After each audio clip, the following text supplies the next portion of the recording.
Bienvenidos a un programa más aquí en Hoy por Hoy con Karines Moncada en América Radio 1260M, 94.3 FM aquí en el sur de la Florida, 2 horas completamente en vivo. Muchísimas gracias a todos por la fiel sintonía.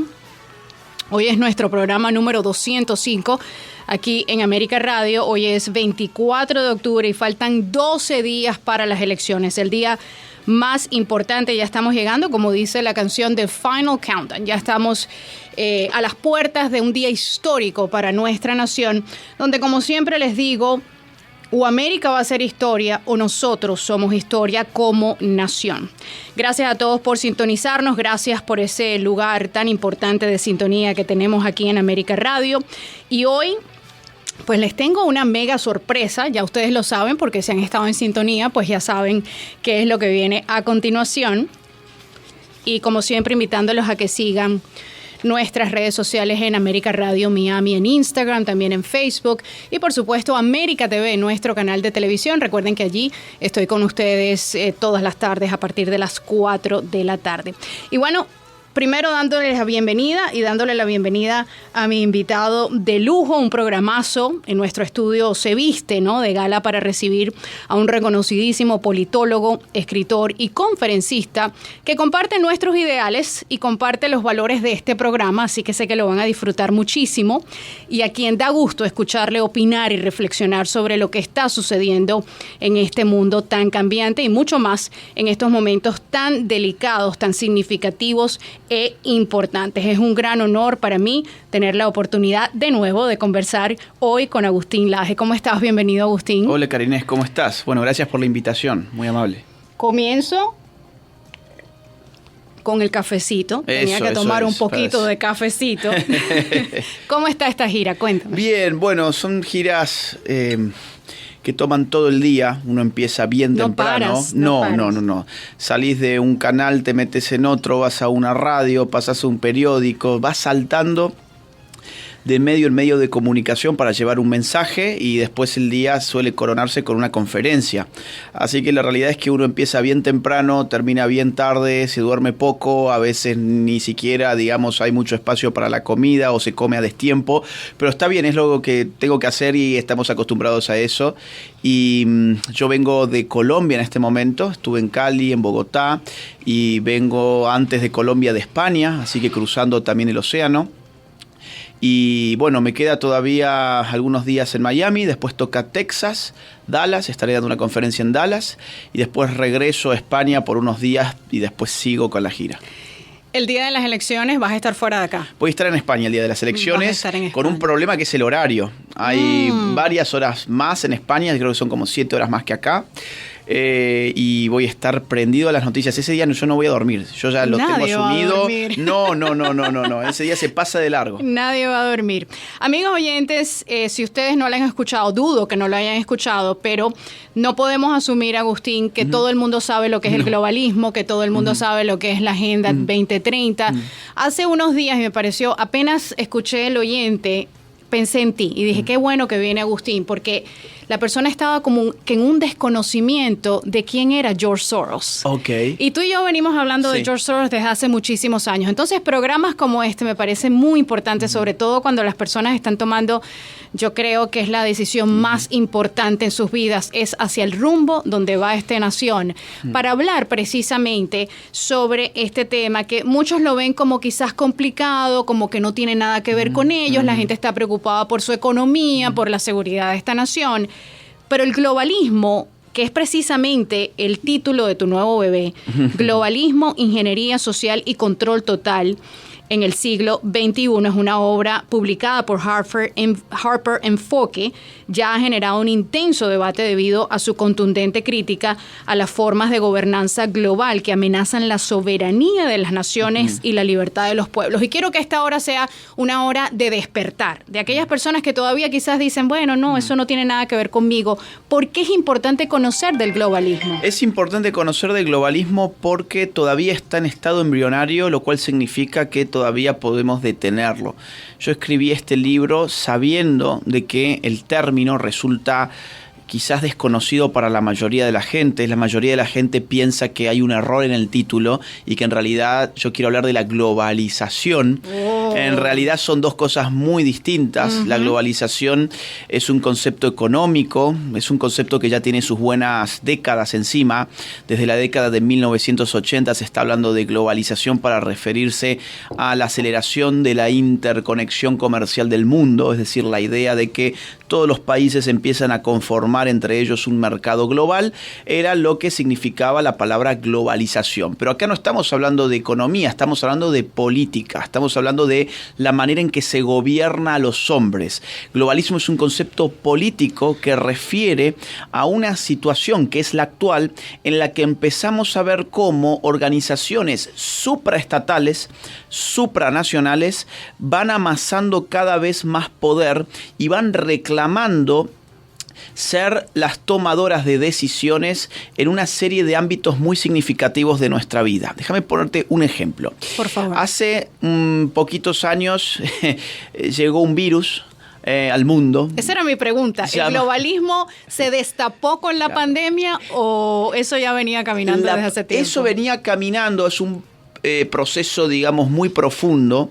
De hecho, quien empieza a hablar contra el globalismo es Donald Trump, hace algunos años, incluso antes de la pandemia. Cuando dijo, hay que drain the swamp. Exactamente. Hay que limpiar el pantano. Y nadie entendía qué era el pantano. Eso mismo es. Son élites que no responden a los intereses de las naciones, sino que responden a una ideología según la cual las naciones son impotentes para enfrentar los desafíos del siglo XXI y por lo tanto deben subordinarse a estructuras de poder que se encuentran por encima de ellas.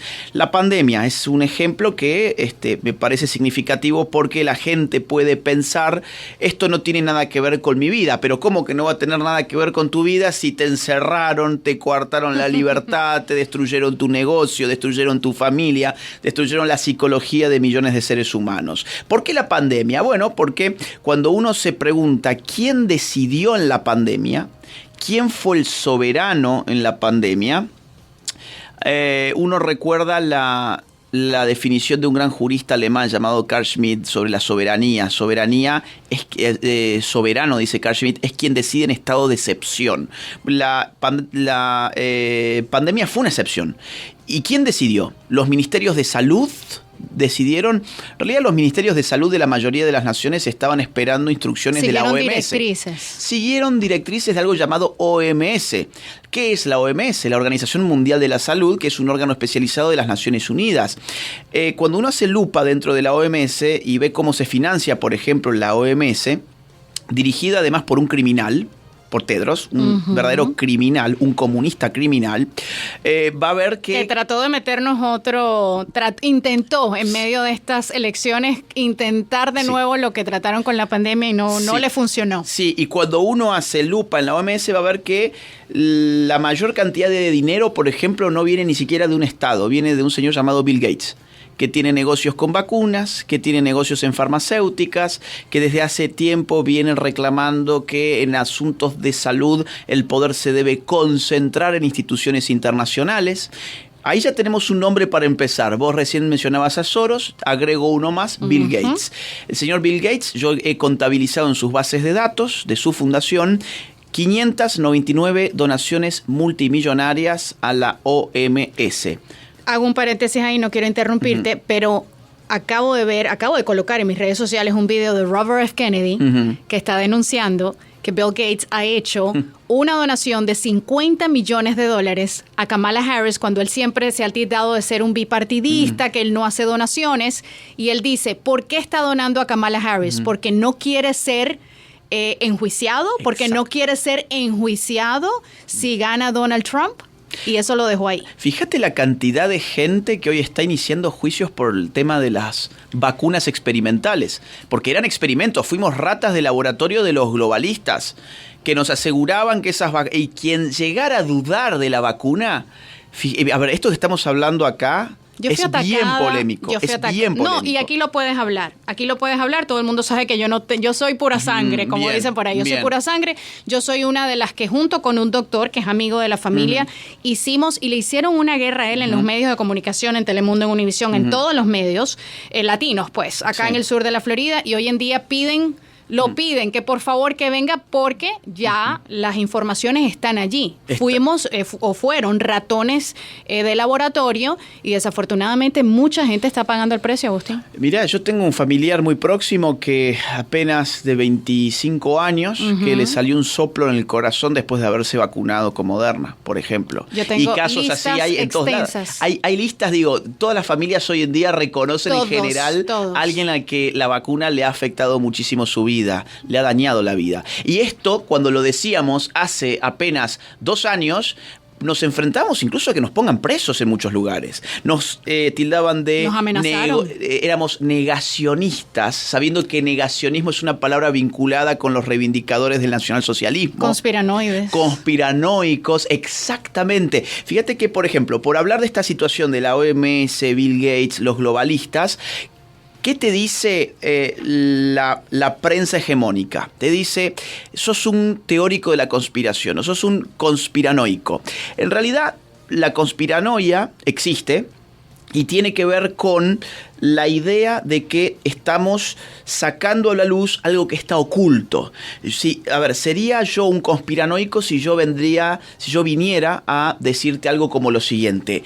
He descubierto una reunión secreta, privada, entre Bill Gates, Joe Biden y Kamala Harris, en la que le ha sobornado para comprarle nuevas vacunas y están planificando lanzar un nuevo virus para detener las elecciones de Estados Unidos. Bueno, vos me consultarías a mí.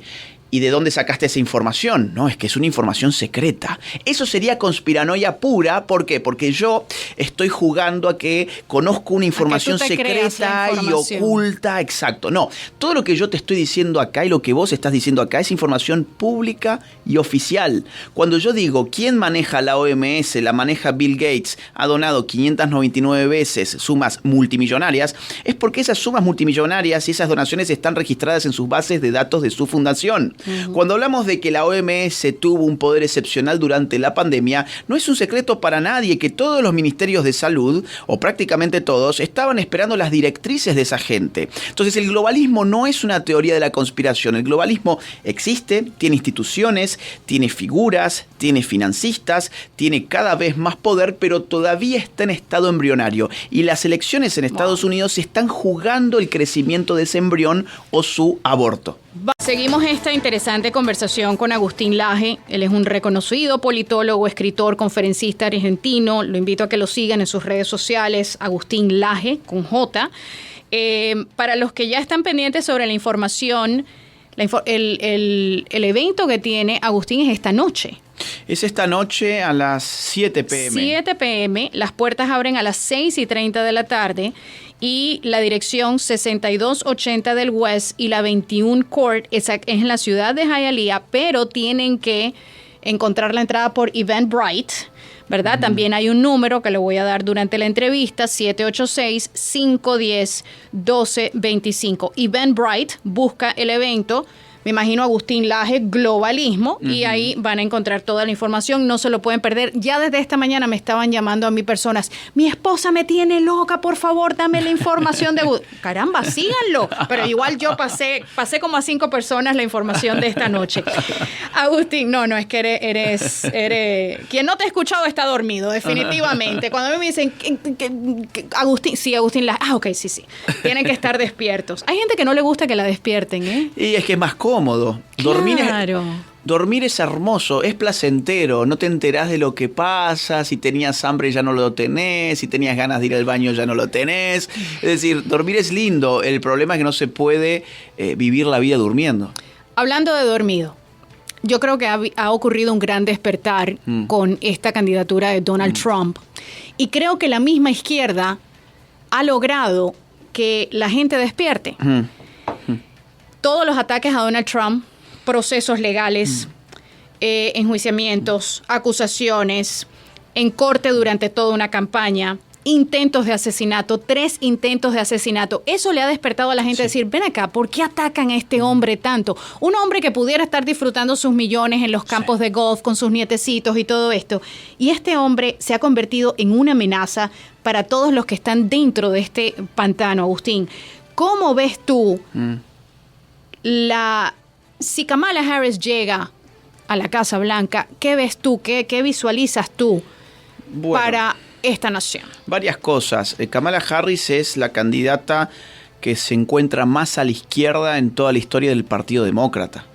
Porque incluso Joe Biden en sus orígenes nunca fue un izquierdista radical. Fue de centro. Fue de centro y ha estado jugando el penoso papel del títere, y peor, del títere senil en los últimos años. Pero nadie puede decir que Joe Biden tenga su historial político manchado como un izquierdista acérrimo. En cambio, Kamala Harris sí. Siempre lo ha sido. Kamala Harris siempre lo ha sido. Es lo más izquierdista que ha dado el Partido Demócrata en su historia nacional. Entonces, ¿qué se puede esperar para Estados Unidos? Muchas cosas que incluso recuerdan a los desastres de los países más impresentables de América Latina. Por ejemplo, el otro día escuchaba a Harris decir que ella iba a combatir la inflación y los precios con controles de precios. Control de precios. Venezuela y Argentina. Y Argentina. Aquí tenemos a los dos que podemos explicar lo que es un control de precios. Y no nos podemos ir sin hablar de Argentina, por exactamente. Cierto. O sea, y cada vez que encima le preguntan a la señora qué va a hacer con la economía, empieza a divagar. No, porque yo nací en una familia y en el barrio yo andaba en bicicleta y entonces mi papá cuando venía me decía, y nunca contesta la pregunta, ¿sabes por qué? Porque no tiene un plan real, o peor aún, porque quizás el plan real que tiene no lo puede decir porque se le cae la imagen.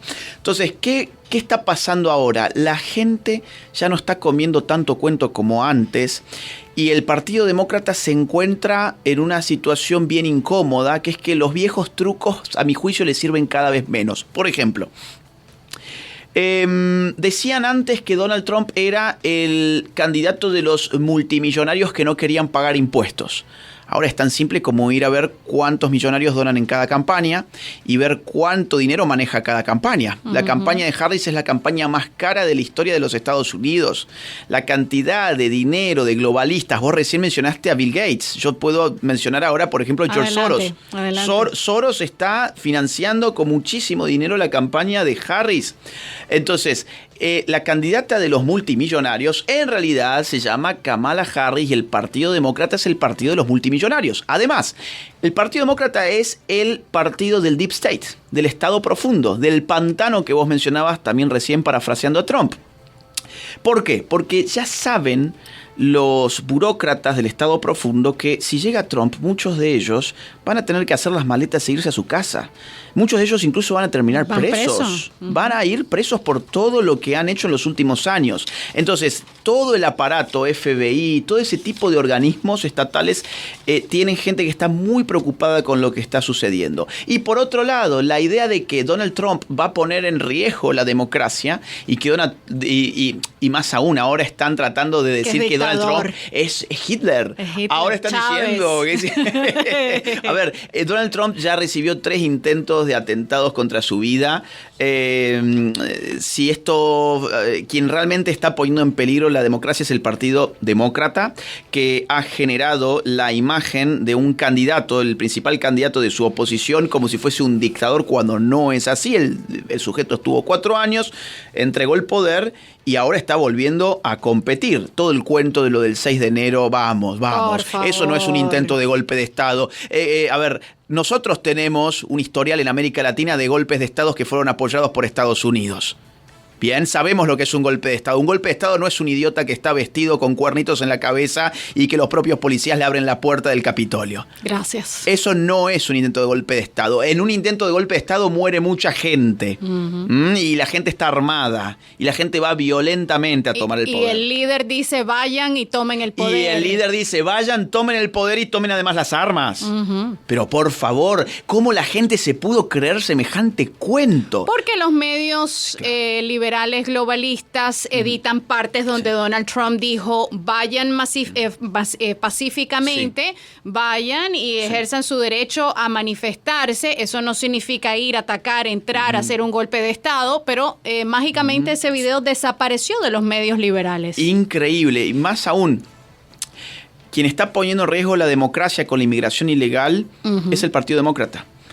¿Cuántos millones han ingresado a este país? Más de 12, se cree que 20. Y ellos ni siquiera lo pueden decir. El otro día en Fox News, la lastimosa entrevista que dio Kamala Harris, se lo preguntaron y en vez de responder, iba con los cuentos de siempre. Mira, yo cuando era niña, no, dame el número.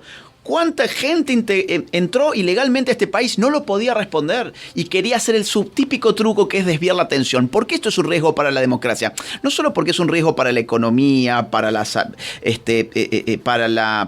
integridad de los estados, para la seguridad, sino que es un riesgo porque si esa gente vos la reubicás en los estados claves y cambias la demográfica. Ya no son swing states. Estás teniendo bolsones de masas humanas a las cuales las estás dirigiendo demagógicamente para que voten en un sentido. Se acabó el bipartidismo en los Estados Unidos. Lo que dice Elon Musk es totalmente cierto. Si esta gente llega al poder, va a usar políticamente a todos esos millones de inmigrantes que han entrado ahora para aniquilar la democracia de Estados Unidos, que era un vaivén entre dos fuerzas políticas. Ahora, ¿por qué era un vaivén entre dos fuerzas políticas? Pues siempre había estados donde el resultado final no estaba cantado de antemano. En esos estados pones esos millones de inmigrantes y les indicás cómo deben votar, les das algo a cambio para que lo hagan. Democracia. Por cierto, ayer el Departamento de Seguridad Nacional comenzó a recopilar información sobre la banda venezolana, el Tren de Aragua. Más de 600 inmigrantes con posibles vínculos al Tren de Aragua. Yo diría que ese número va a ser mucho más grande, porque ya para que el gobierno lo esté reconociendo, eso me causa sospechas, porque lo han negado hasta hace unos cuantos meses. La frontera estaba completamente cerrada. ¿Cuál es el peligro en tu manera de ver todo esto? Sobre todo con este bebé que es el globalismo, ingeniería social del control total en el siglo XXI, que es el libro de Agustín Laje, que vino acá a promocionarlo.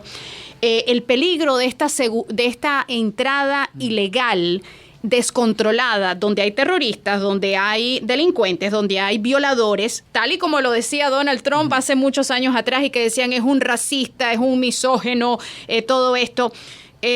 No se trata de ser racista, no se trata de ser antimigrante, se trata de ley y orden. Yo me imagino que en Argentina, que soy una ciudadana de bien, yo no puedo llegar a Argentina e instalarme sin pedir permiso. Exacto. Mira, la cuestión se la puede entender de esta manera.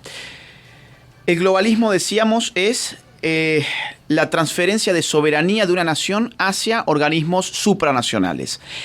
Entre los derechos de soberanía de cualquier nación del mundo se encuentra el de permitir o excluir determinado tipo de inmigración.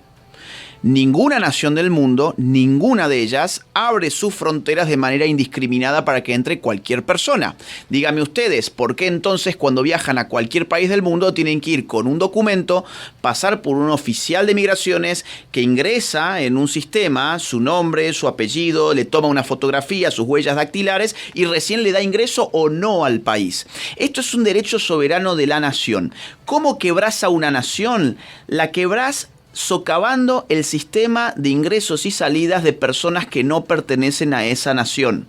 El globalismo es un fenómeno naturalmente antinacionalista. Detesta las lealtades nacionales, detesta las banderas, detesta los sentimientos patrióticos, y lo mejor que puede hacer es impulsar el quiebre de la nación a través de la inserción de elementos extraños a esa nación. Por eso, en Europa, por ejemplo, el gran tema son las migraciones que vienen de África y del mundo musulmán. Que están destrozando Europa. Que están destrozando, de la misma forma que aquí, toda la migración ilegal, que además ya no llega a la migración buena, sino que empieza a llegar los delincuentes, el narcotráfico, los pandilleros, el crimen organizado, todo lo peor de nuestro continente viene a los Estados Unidos porque alguien les da una señal. No vienen porque sí, vienen porque la señal es: ahora en estos 4 años te vamos a abrir las fronteras y vos vas a entrar fácilmente. Estamos conversando con Agustín Laje, su nuevo proyecto Globalismo, su libro Globalismo, Ingeniería Social y Control Total en el siglo XXI. Seguimos esta interesante conversación aquí en América Radio 1260 AM. Es reconocido politólogo, escritor, conferencista argentino. Tiene su presentación de su libro Globalismo, Ingeniería Social y Control Total en el siglo XXI. La presentación será hoy a partir de las 7 de la noche. Las puertas abren a las 6:30 de la tarde. Va a ser en la ciudad de Hialeah, pero usted necesita entrar en Eventbrite. Ahí busca la manera de comprar su boleto. Y el teléfono 786-510-1225. Tengo entendido que hay, pueden comprar el libro allí, pueden... Sí. el libro está disponible. Va a haber para comprar. Teníamos una entrada, por ejemplo, que venía ya todo con incluido. El libro. Ajá. De esas ya no quedan más.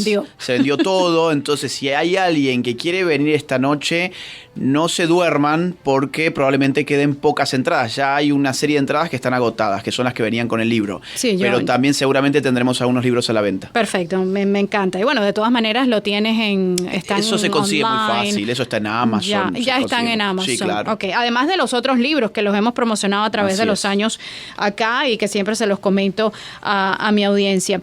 La influencia de George Soros, a este señor no se le acaba la plata.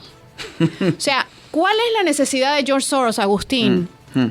De utilizar todo su caudal de dinero en vez de disfrutarlo con su familia, viajar el mundo, no sé, donarlo, no sé a quién. Esta familia tiene un propósito y es un propósito que afecta a los jueces en lugares locales aquí en los estados, en el país. Sí. Afecta elecciones, compra emisoras de radio. Sí. El ataque es sobre todo lo que incluya conservadurismo, principios, valores, que son las fundaciones sólidas, básicas de esta nación. ¿Por qué? Ni siquiera es de aquí. Mira, yo... Para escribir este libro, Globalismo, he tenido que leer mucha bibliografía y entre otras me tocó leer los libros de Soros. Digo los libros porque, a diferencia, por ejemplo, de Bill Gates, Soros es un tipo que te cuenta lo que él quiere hacer, lo que va a hacer. Es un tipo más transparente, es desbocado además. O sea, que no lo conozcamos es ignorancia de nuestra parte porque la información está allí. Está todo publicado y yo he sacado algunas citas muy interesantes de sus libros, que las cito en el mío y las tengo acá en el teléfono, te las puedo leer ya. Por favor. Mira, por ejemplo, George Soros en uno de sus libros dice lo siguiente: reconozco que nadie me ha elegido ni designado guardián del interés público. He asumido ese papel por mí mismo. O sea, ¿qué es lo que quiere decir? Miren, yo sé que no soy democráticamente elegido, pero no me importa, yo me elijo a mí mismo. Eso es propio de un déspota, es propio de un tirano. Después, otra de las citas en otro libro, dice: es una especie de enfermedad cuando te consideras algún tipo de Dios, el creador de todo. Pero ahora me siento cómodo con ello desde que empecé a vivirlo. Wow. Es decir, el señor George Soros se cree una suerte de Dios, se cree el creador de todas las cosas, él se cree omnipotente. En otro libro pone lo siguiente: mi objetivo es convertirme en la conciencia del mundo. Vos me preguntás ¿por qué? Y yo te diría, a veces nosotros, los mortales, las personas comunes y corrientes, cometemos un error cuando juzgamos la psicología de los multimillonarios porque la juzgamos desde nuestra psicología. Nosotros pensamos, pero ¿por qué este hombre quiere más dinero? ¿Por qué está haciendo estas cosas? ¿Dónde está el negocio? Y en realidad la lógica es al revés. Esta gente ya está cansada de ganar tanto dinero y lo que quiere es otro tipo de poder. El tipo de poder que quiere Soros se llama poder político. El poder económico ya lo amasó, su fortuna ya está. Soros tiene salvadas las próximas 100 generaciones de su familia. Terrible. Pero el tipo no se quiere morir sin pasar a la historia como aquel que ha transformado el mundo. Vamos a ver. Contame, ¿cuál es tu comida favorita, Karinés? Mi comida favorita. Sí, a ver. Como muy sano. Bueno, la mía es el asado, por ejemplo. Me encanta, qué rico, te he visto. Carne. Riquísimo. Vamos a suponer, hoy mis amigos acá en Miami me dicen, vamos a comer asado para que te sientas bien hoy. Bien, claro. Como un asado, estoy súper contento, súper feliz. Al día siguiente me dicen, vamos a comer asado de nuevo. Bueno, está bien, qué rico, lo como de nuevo. A la noche, otra vez asado. Y así durante un mes entero. El último asado, la última dosis de asado, ya casi que me da lo mismo, por no decir que lo rechazo. Con el dinero pasa, a mi juicio, más o menos igual. Si yo gano $1 millón, no duermo esta noche de la felicidad que puedo llegar a tener. Es decir, no me olvido de este día nunca más. Pero si vos ganás millones de dólares todos los días, llega un momento en que eso ya no te satisface per se. Decís, ¿cómo puedo hacer para tener otro tipo de poder? Quiero tener otro tipo de influencia en la sociedad. Estos tipos empiezan a creerse semidioses y con su dinero pueden comprar agendas políticas, pueden comprar jueces, pueden comprar medios, pueden comprar organismos internacionales. Recién hablábamos de cómo Gates había comprado la OMS. En el caso de Soros, por ejemplo, uno de los organismos internacionales que Soros ha comprado directamente se llama ONU Mujeres. Todo el tema de género y feminismo que baja desde Naciones Unidas está comprado por Soros con sus millones. Esa es la psicología, es el poder económico, ya lo tengo. Compro todo y controlo todo. Compro el resto de las cosas. Hablemos rápidamente porque se nos acaba la hora y no quiero dejar a un lado el trabajo que ustedes están haciendo en Argentina. Sí.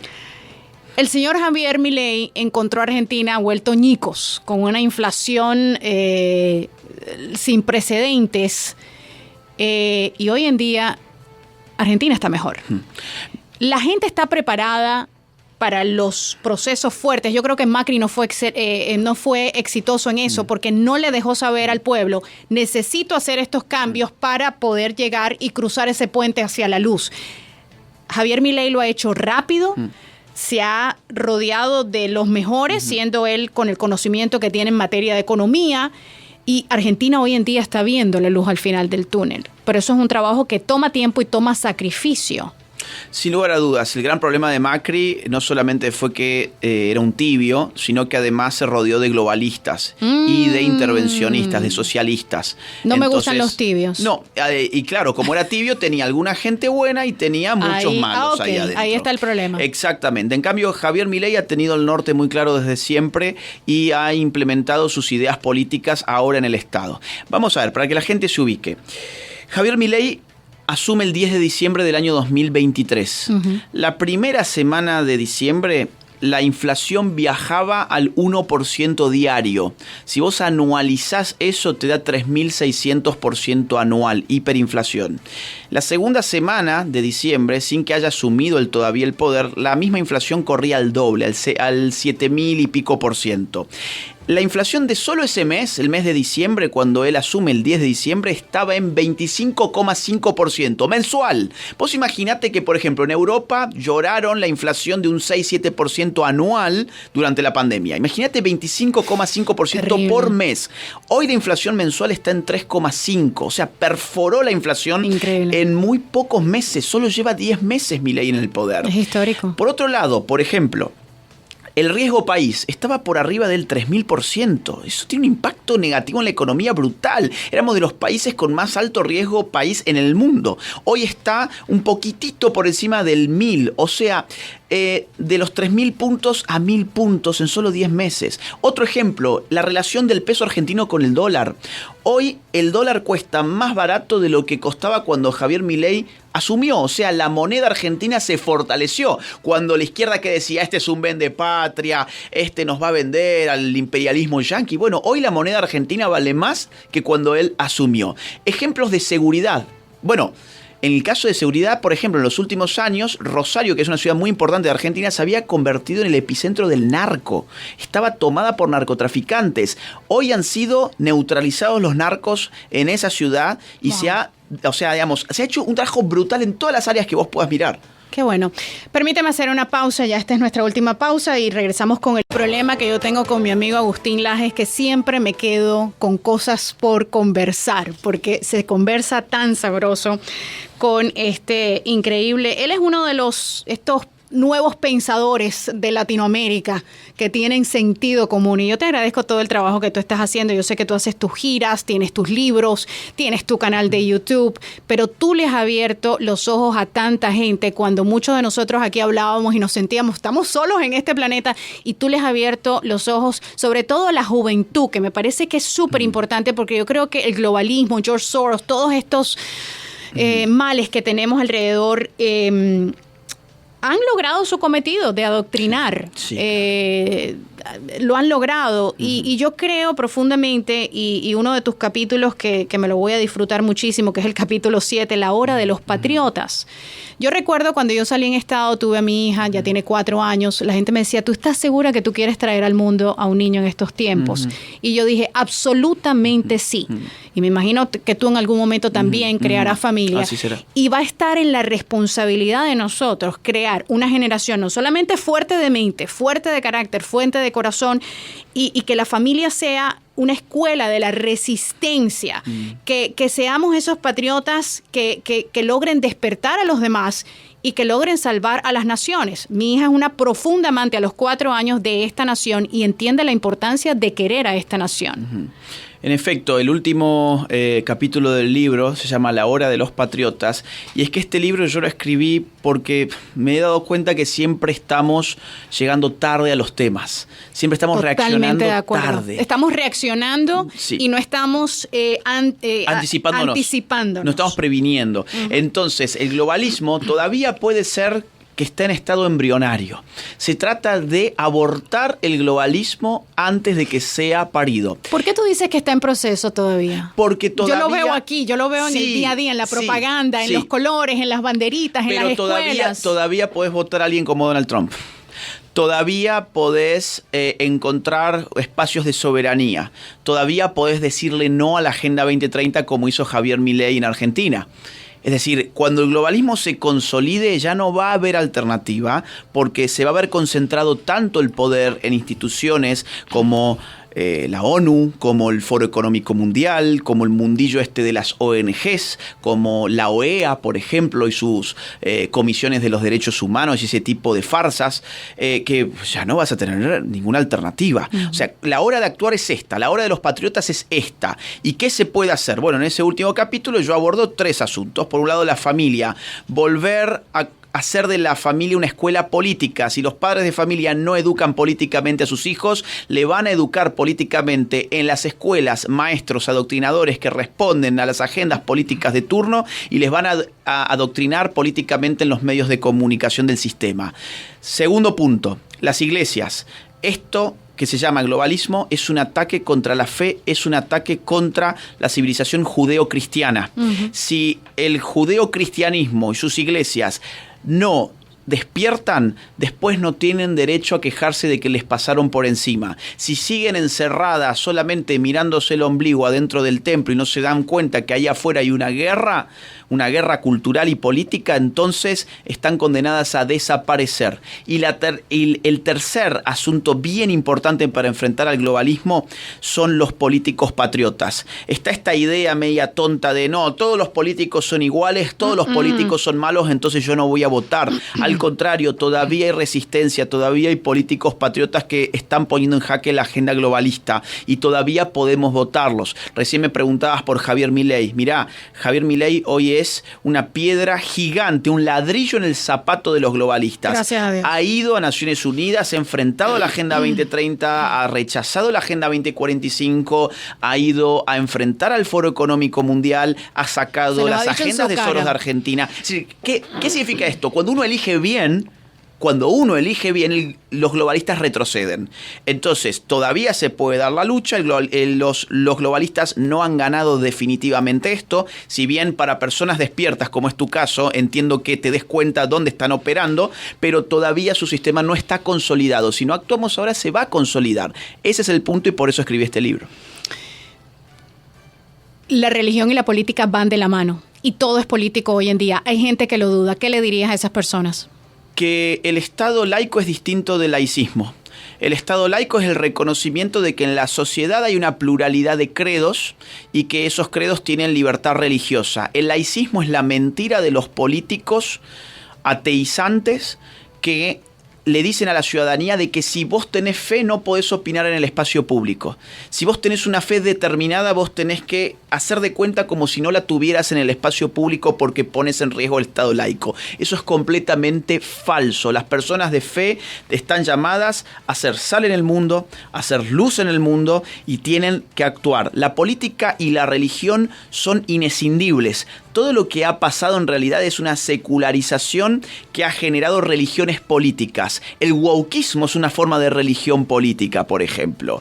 El izquierdismo, la idea de bajar el paraíso a la tierra en el nombre de la igualdad, responde a impulsos teológicos políticos. Es decir, de lo que se trata en todo caso, más que de separar política y religión, es asumir la libertad religiosa y que cada uno enfrente la situación de acuerdo a sus credos. Según Agustín Laje, tenemos salvación. Todavía podemos rescatar todo esto. Hay mucho por hacer. Pero hay mucho por hacer. Ya para despedir, ¿has contemplado en un futuro, cuando tengas familia, la idea del homeschooling o soy yo la única que lo ha contemplado? Mirá, yo creo que el homeschooling es un muy buen remedio para situaciones en las que uno no encuentra un colegio que esté a la altura de lo que su hijo necesita y cuando además dentro de la familia existe la posibilidad del tiempo que hace falta para llevar adelante el homeschooling. Correcto. Si esas dos circunstancias se dan, el homeschooling es la mejor salida.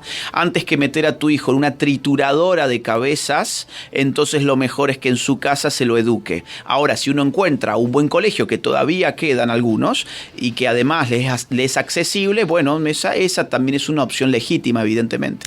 Gracias. No, a vos, Karina. Gracias por tu tiempo. Estos micrófonos son tuyos cuando tú quieras cualquier tipo de promoción, cualquier tipo de conversación. Y bueno, por supuesto, por teléfono lo podemos hacer, pero desde hace tiempo ya habíamos pautado tenerte en persona en esta nueva etapa aquí en América Radio, pero pronto seguiremos esta conversación. Muchas gracias por todo lo que haces y desde acá te seguimos apoyando. Muchas gracias a vos, a tu audiencia. Les invito a leer el libro Globalismo. Apóyenlo, ayúdenme con la difusión.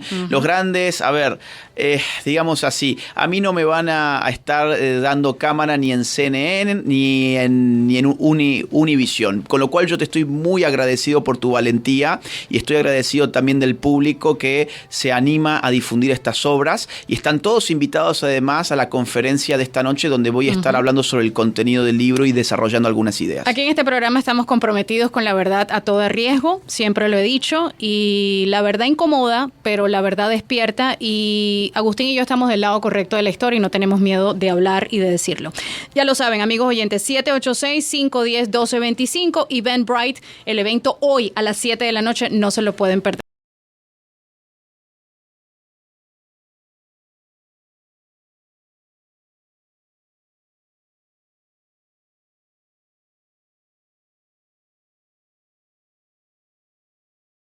Para estar bien informado, te invitamos a escuchar América Radio 1260 AM Miami, la voz del exilio.